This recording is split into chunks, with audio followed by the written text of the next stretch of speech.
Assalamualaikum warahmatullahi wabarakatuh. Selamat pagi anak-anak. Selamat datang di kelas pembelajaran daring biologi.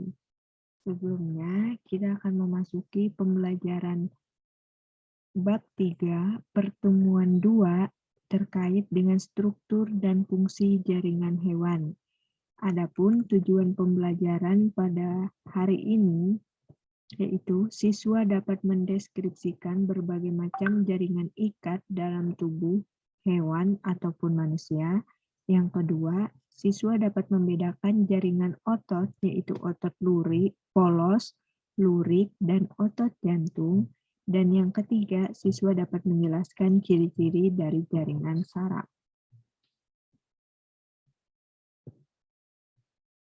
Next. Nah, sebelumnya kita sudah membahas terkait dengan jaringan hewan, jaringan dasar pada jaringan hewan. Yang pertama hari itu, yang di pertemuan pertama kita membahas terkait dengan jaringan epitel. Selanjutnya, yang kedua, kita akan membahas terkait dengan jaringan ikat. Jaringan ikat juga dapat disebut dengan jaringan penyokong ataupun penunjang. Di mana jaringan ikat itu yaitu jaringan yang berfungsi untuk mengikat, menyokong atau menunjang jaringan lainnya dan tersusun atas sel-sel yang tersebar di antara matriks ekstraseluler.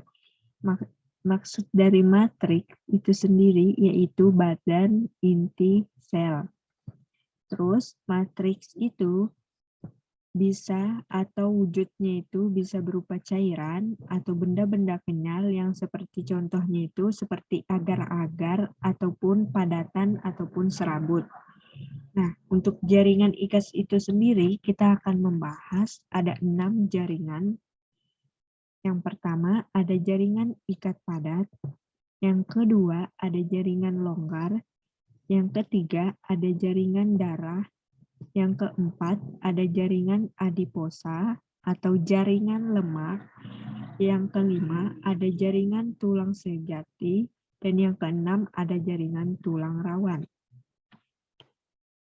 Nah, kita akan memasuki jaringan yang pertama, yaitu jaringan ikat padat.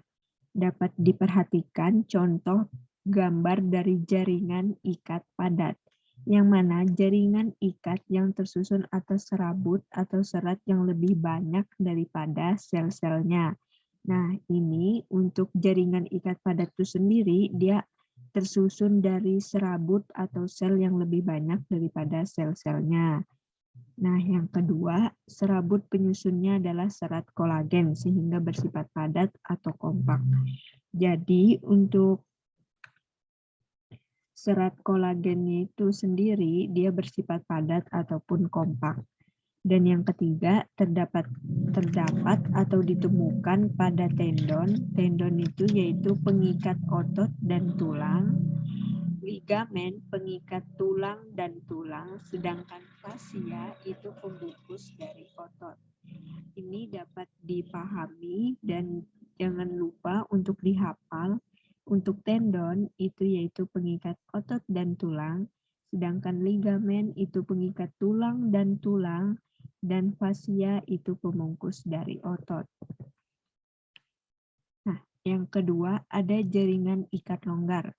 Dapat diperhatikan ini adalah contoh dari gambar jaringan ikat longgar, yang mana dia tersusun atas sel fibroblast, sel makrofag, dan serabut kolagen, dan juga ada serabut elastis. Sel fibroblast itu sendiri yaitu serabut-serabut yang tersusun dari fibroblast, fibrosa, sehingga disebut dengan sel fibroblast. Untuk sel makrofag itu adalah menelan sel-sel yang tidak berguna. Jadi kegunaan dari sel makrofag ini dia seperti menelan sel-sel lain yang tidak berguna atau tidak berfungsi. Sedangkan untuk serabut kolagen dia itu bersifat seperti padat atau kompak. Dan untuk serabut elastis dia bersifat lunak. Untuk Untuk jaringan ikat padat, ini dia sel-selnya lebih banyak daripada serabutnya, sehingga jaringan ini bersifat lentur dan elastis. Yang ketiga, dia terdapat pada mesentrum, yaitu serabut pembungkus organ dalam perut, dan pembungkus organ-organ dalam, dan pembungkus pembuluh darah dan saraf. Jadi untuk jaringan ikat padat sendiri, dia ini ditemukan atau terdapat pada pembungkus organ-organ dalam tubuh hewan ataupun manusia. Selanjutnya ada jaringan adiposa atau lemak.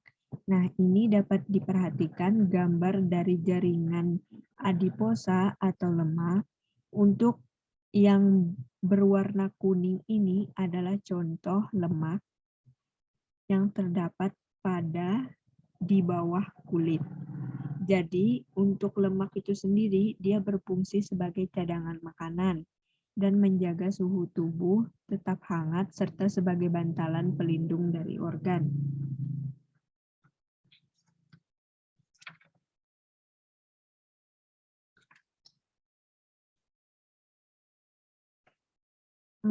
Jadi untuk jaringan lemak itu sendiri dia terdapat di bawah kulit dan melapisi organ-organ dalam. Ini contoh dari lemak. Ini yang berwarna kuning disebut dengan lemak. Selanjutnya, kita akan membahas terkait dengan jaringan darah. Jadi, untuk jaringan darah sendiri ini, dia tersusun atas eritrosit, leukosit, dan trombosit. Jadi, di dalam sel darah ataupun darah manusia itu, dia berwarna merah, yang mana pada darah ataupun plasma darah itu dia terdiri atau terkandung dari air, garam, ion-ion, protein terlarut, nutrisi, dan sampah metabolisme. Jadi, ini dapat diingat dan dipahami untuk eritrosit itu sendiri disebut dengan sel darah merah, leukosit, sel darah putih, dan trombosit itu sendiri keping darah. Dan ini adalah contoh dari sel atau jaringan darah yang terdapat di dalam tubuh. Untuk contoh dari sel darah merah ini, dia berwarna merah. Untuk sel darah putih, dia bentuknya beda dari sel darah merah. Mungkin lebih seperti berkeriting. Dan untuk trombosit ini dia sama seperti sel darah merah, berwarna merah, tetapi berbeda bentuk. Selanjutnya, kita akan membahas terkait dengan fungsi dari darah. Darah itu berfungsi untuk mengangkut nutrisi, oksigen, dan juga sampah metabolisme, dan tersusun atas plasma darah dan sel-sel darah. Jadi untuk untuk jaringan darah ini, dia akan dibahas lebih signifikan itu di sistem transportasi. Jadi kita di sini untuk di bagian struktur dan fungsi jaringan hewan, itu dia membahas dalam pengenalan dulu terkait dengan jaringan darah. Nanti akan dibahas lebih lanjut di sistem transportasi darah. Sistem transportasi. Ya. Nih, selanjutnya ada jaringan tulang sejati. Jadi, jaringan tulang sejati ini dia disebut dengan keras karena dia berfungsi sebagai alat gerak, pelindung organ-organ dalam, dan menegakkan tubuh. Ini contoh dari jaringan tulang sejati, di mana dia terdapat saluran Heversi, sel tulang yang berwarna ungu, dan kanalikuli.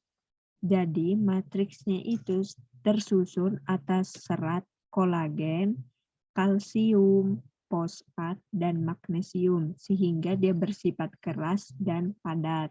Karena di dalamnya itu ada serat kolagen, kalsium, fosfat, dan magnesium. Jadi untuk jaringan tulang sejati ini dia tersusun atas konsentris dengan saluran Harvest di pusatnya. yang dikelilingi oleh lamela, yaitu lapisan osteosit, yang mana di dalam saluran Harpus ini terdapat pembuluh darah dan saraf. Nih, dapat dilihat kan? Ada bentuk seperti saraf. Nah, ada yang selanjutnya, ada jaringan tulang rawan, yang mana disebut dengan kartilago. Untuk jaringan tulang lawan atau kartilago ini, dia terdiri dari sel-sel kondrosit, yaitu banyak serat kolagen dan matriks yang tersusun atas kondroitin sulfat.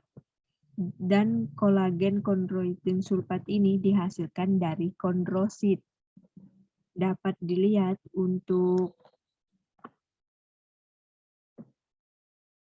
jaringan tulang rawan ini, dia ada 3 jenis, ada hialin, ada fibrosa, ada elastis. Dapat dilihat contoh pada gambar di PPT Ibu, itu kita dapat membedakannya dari warna, serat dominan, dari elastisitas, dan letak.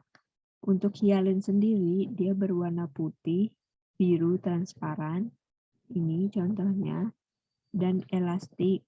Nah, untuk bentuknya sendiri, dia berbentuk tinggi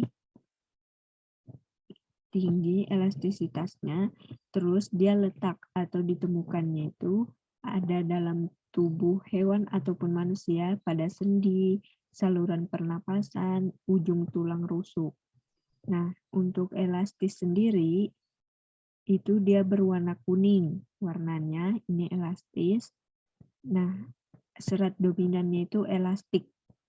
Elastik itu elastis dan elastisitasnya tinggi dan terdapat pada telinga, laring, dan epiglotis. Dan yang terakhir yaitu fibrosa. Untuk fibrosa warnanya itu gelap keruh.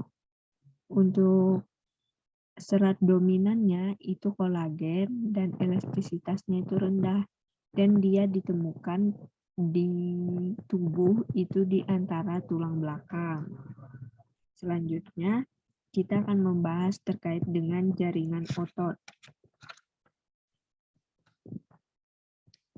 Untuk jaringan otot sendiri itu, dia berfungsi sebagai alat gerak aktif. Ingat, otot itu berfungsi sebagai alat gerak aktif yang melekat pada rangka. Dan otot sendiri kita bahas itu ada 3 jenis, yaitu otot polos, otot lurik, dan otot jantung. Nah, ini perbedaan struktur jaringan dari otot. Tadi itu ada otot polos, ini contoh gambarnya. Dari otot polos, ini otot lurik atau otot rangka, dan yang terakhir otot jantung. Jadi, dapat dibedakan dari struktur, letak, dan cara kerjanya. Dari otot polos sendiri, dia itu seratnya serat gelendong, yaitu bulat di tengah dan tajam di ujung. Ini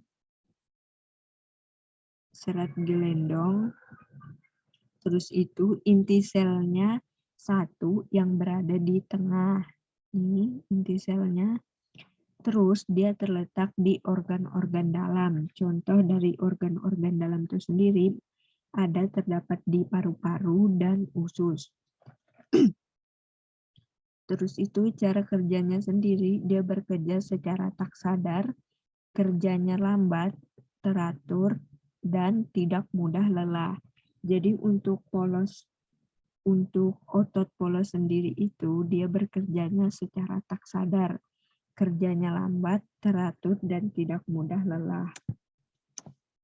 Jadi dari sel otot polos ini, dia merupakan otot involuntar, yaitu otot tak sadar. Yang mana karena gerakannya tidak menuruti perintah yang diinginkan.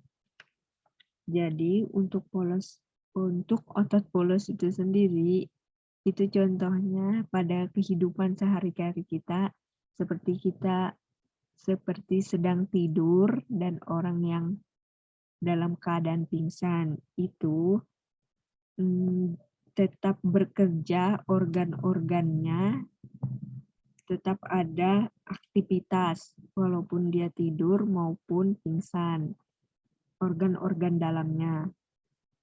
Terus yang kedua ada otot lurik. Untuk otot lurik sendiri strukturnya itu serat belurik, inti banyak di tepi, intinya ini banyak di tepi. Otot lurik itu sendiri bisa disebut dengan otot rangka karena dia terdapat di rangka dan bekerjanya itu secara sadar. Kerjanya cepat, tidak teratur, dan mudah lelah. Jadi untuk otot lurik itu sendiri, contohnya dalam kehidupan kita sehari-hari, kita sering melakukan aktivitas. Saat kita bekerja melakukan aktivitas itu kan kita mudah lelah, kerjanya cepat, dan tidak teratur. Jadi kita bekerjanya secara sadar, itu yang dilakukan dengan otot lurik. Nah, yang terakhir adalah otot jantung. Jadi untuk otot jantung itu sendiri, dia sama seperti otot lurik, cuman dia berbeda. Bedanya dia bercabang. Nah, nih ada cabang-cabangnya untuk otot jantung. Kalau otot jantung diingat dan dipahami, dia terdapat atau letaknya di jantung. Lalu cara kerjanya itu sendiri, dia bekerja secara tak sadar. Kerjanya lambat, teratur, dan tidak mudah lelah.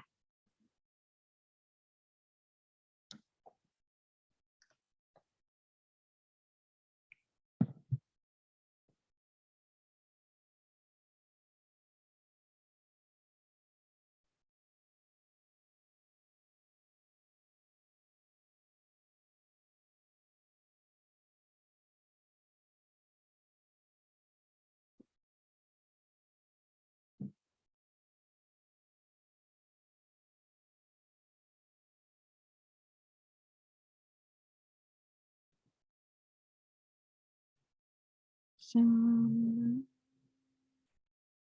beda janji.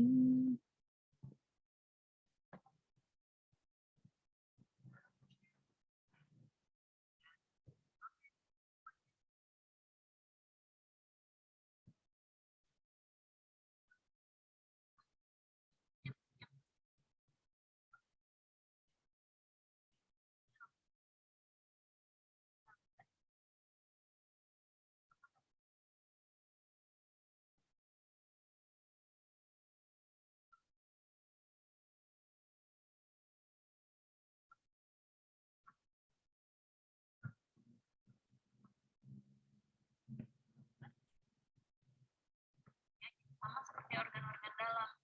Jantung tidak boleh berhenti bekerja ototnya. Kalau berhenti ya sudah berhenti hidup.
Dia bekerja secara tak sadar, kerjanya lambat, teratur, dan tidak mudah lelah.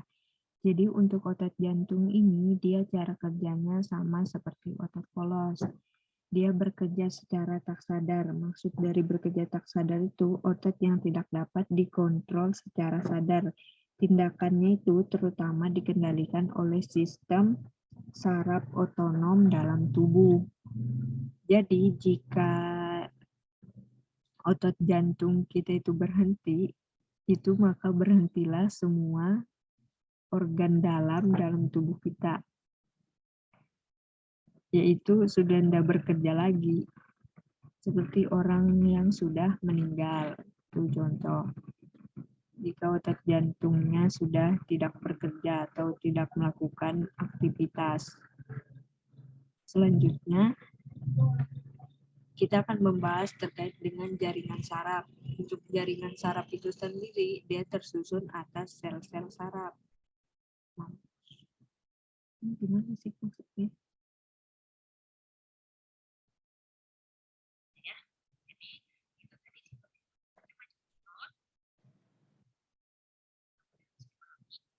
jantung tidak boleh berhenti bekerja ototnya. Kalau berhenti ya sudah berhenti hidupnya ya. Oh, jantung tidak boleh berhenti bekerja. Kalau berhenti, berhentilah masa hidupnya.